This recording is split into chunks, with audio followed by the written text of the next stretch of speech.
Good morning. তো দেখতে পাচ্ছ সকাল সকাল রাধারানী সাজতে বসে পড়েছে। তো চেরিদের স্কুলে আজকে হবে জন্মাষ্টমীর সেলিব্রেশন। চেরিকে রাধারানী সেজে যেতে হবে। সমস্ত মেয়েরা সাজবে রাধারানী আর ছেলেরা কৃষ্ণ সাজবে। তো যাই হোক, রাধারানী সাজার দায়িত্ব রিয়া মাসি নিয়ে নিয়েছে। তা এই যে সিঙ্গার কুমকুম, কুমকুমটা কিছুদিন আগে কিনেছিলাম, এতটা শুকিয়ে গেছে না, তারপর সেই অল্প অল্প জল দিয়ে একটু পাতলা করে ইউজ করতে হচ্ছে। ছোটোবেলায় এই কুমকুমগুলো বেশ ভালো ছিল, এখন না কোনো জিনিসই ভালো নয়। তো যাই হোক, রিয়া বলেছে আমি চেরিকে সাজিয়ে দেবো। তো সাজানো মোটামুটি মেকআপ মোটামুটি হয়ে গেছে, এবার ঘাগড়াটা সেটিং করা হচ্ছে। আর চেরি এত রোগা, দেখো যত চাই উপর দিয়ে সেলাই করি কিন্তু তাও চারিদিকে থেকে ঘাগড়াটা ফুলে পড়ে যাচ্ছে। তো দেখতেই পাচ্ছ রাধারানী সক্স পরছে। এ কি ব্যাপার, লেহেঙ্গা ঘাগড়া পরে সেজে গুজে লাস্টে সক্স কেন করতে হবে? স্কুলে বলছে সমস্ত রাধা মাতা সেজে যাবে, কিন্তু স্কুল সক্স আর স্কুল বুটটা পরে যেতে বলেছে, তাই তো? আর রেডি? ভালো লাগছে? একটু ডান্স করো রাধারানী গিয়ে, ঠিক আছে? একটু দেখে দাও রাধারানী ডান্স করতে হবে, তুমি এমনি দেখাও তুমি কিরম লাগছো।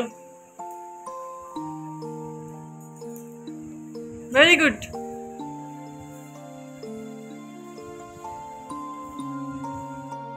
তো রাধারানীকে পাঠিয়ে দিয়েছি স্কুলে, রাধারানী স্কুলে চলে গেছে। তো আমরা এখন চায়ের কাপ নিয়ে বসে পড়েছি। সকালবেলা 1 কাপ করে চা খাওয়া হয়ে গেছে। আর রিয়া আসলে তো তোমরা জানো কত কাপ করে চা যে হয়ে যায় কিছু মানে খেয়াল থাকে না। তো যাই হোক, একটা সেকেন্ড কাপ চা নিয়ে বসছি। আর মাকে বলছি তুমি চাটা করো, আমি একটু বসি। সকাল থেকে এত হুড়োহুড়ির মধ্যে কাজ করেছি না, হয়তো রিয়া মেকআপটা করেছি কিন্তু যে টিফিনটা রেডি করা সমস্ত কিছু, আবার তারপর রান্নার জোগাড় করা সমস্ত কিছু করতে করতে না একটু মানে হয়ে গেছিলাম, কি বলবো, টায়ার্ড হয়ে গেছিলাম। তো বললাম 1 কাপ চা বরঞ্চ খাওয়া যাক, চাটা খেয়ে আবার কাজে লাগবো। তো রিয়া যে বাড়ি চলেছে, রিয়াকে বললাম তুই আর 2 দিন থাক, কিন্তু রিয়া বলছে না আর থাকলে হবে না, অতনু খাওয়ার খুব অসুবিধা হবে, অতনু না গ্যাস্ট্রিকের সমস্যা, তো বাইরে খাবার অতটা খায় না। তবু রিয়া 2-3 দিনে রান্না করে দিয়েছিল, সেইগুলোই গরম করে খাচ্ছিল। তো যাই হোক, রিয়া যাওয়ার সময় আরেক কাপ চা নিয়ে বসে পড়েছে। আর এই যে হেলমেটটা, সেদিনকে বাইকে করে এসেছিল আর হেলমেটটা দিতে ভুলে গিয়েছিল, তো ওই জন্য বাসে করে ওকে হেলমেটটা বয়ে বয়ে নিয়ে যেতে হবে।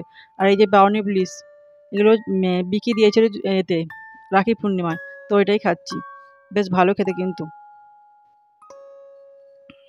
তো সকাল থেকে না এত বৃষ্টি হচ্ছে, রিয়া যাওয়ার পরের থেকেই এত বৃষ্টি আরম্ভ হয়েছে, অঝরে বৃষ্টি হয়ে যাচ্ছে, একদম কমছিল না। তো যাই হোক, দুপুরবেলা 2-3টের পর থেকে একটু বৃষ্টিটা কমেছে। মা বলে তাহলে আমি বাড়ি চলে যাই, আমি বললাম আজ বৃষ্টিতে থাক, কালকে যাবে, কিন্তু মা বললো না, সমস্ত কিছু কাজ টাজও বাকি আছে। তো মাও বাড়ি চলে গেছে। আর আমি যে রেনকোটগুলো প্যাক করতে বসছি, আর রেনকোটগুলো না প্যাক করতে আমার এত বিরক্ত লাগে, ঠিকঠাক ভাঁজে না ভাঁজে ঠিক করে না পড়লে না সেই ভালো করে পাঠ করা হয় না। আর এই বৃষ্টির সময় তো রেনকোট পরতেই হবে, কিছু করার নেই।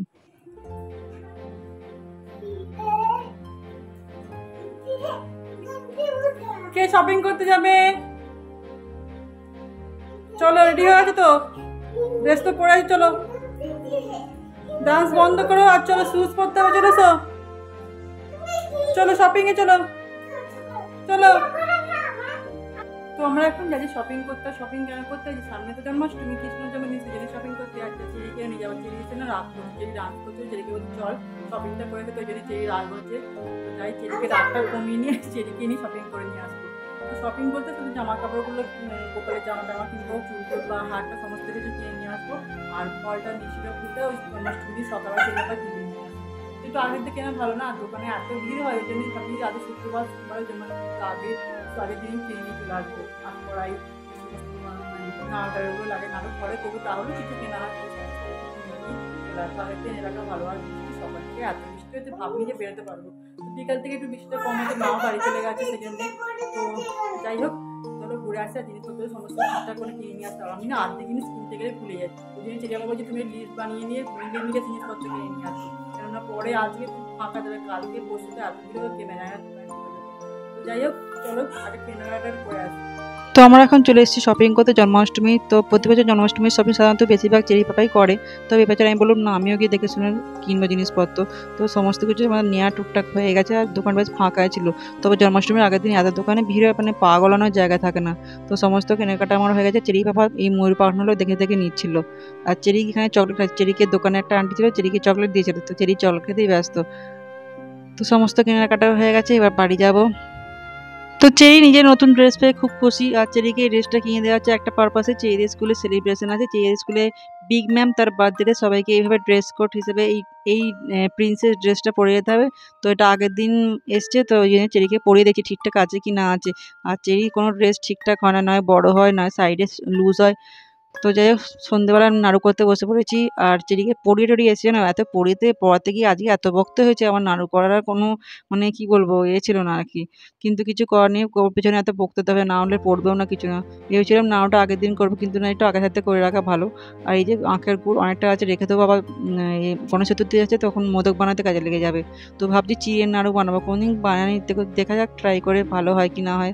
যদি ভালো হয় তো সামনে বছর থেকে ভালো করে বানাবো। তো দেখি কি করা যায়।